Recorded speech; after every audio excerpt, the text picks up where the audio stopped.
আসসালামু আলাইকুম ওয়া রাহমাতুল্লাহ। আমি ডক্টর আশিকুর রহমান ড্যানি, সিক consultant, Danny dental touch. Braces treatment চলাকালীন আমরা কিভাবে দাঁতের যত্ন নিব? আমাদের কাছে অনেক সময় পেশেন্ট কোয়েশ্চেন করে। ব্রেসেস ট্রিটমেন্ট চলাকালীন আমরা প্রথমত আমরা যখন ৩ বেলা খাবার খাই, ৩ বেলায় আমরা শুদ্ধভাবে ব্রাশ করে নিব। ব্রেসেস ট্রিটমেন্টের জন্য স্পেশাল একটা ব্রাশ পাওয়া যায়। আমরা ওই ব্রাশটা ইউজ করব ইনশাআল্লাহ। দ্বিতীয়ত আমরা সকাল এবং রাতে আমরা মাউথওয়াশ ব্যবহার করতে পারি। মাউথওয়াশ ব্যবহার করলে আমাদের ওরাল হাইজিন এবং মাউথের মুখের যে এনভায়রনমেন্টটা সেটা হেলদি থাকে, হ্যাঁ? তৃতীয়ত যদি ব্র্যাকেট খাবার খাওয়ার পর যদি দেখেন যে ব্র্যাকেটের মধ্যে খাবার লেগে আছে অথবা আমাদের মুখে যে ওয়্যারটা বা তার যেটাকে বলি আমরা তারের মধ্যে যদি খাবার লেগে থাকে সেক্ষেত্রে আমরা ওই ইন্টারডেন্টাল ব্রাশের মাধ্যমে আমরা খাবারটা বের করে ফেলতে পারি।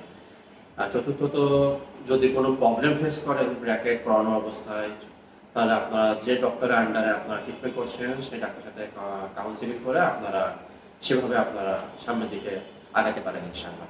আসসালামু আলাইকুম ওয়া রাহমাতুল্লাহ।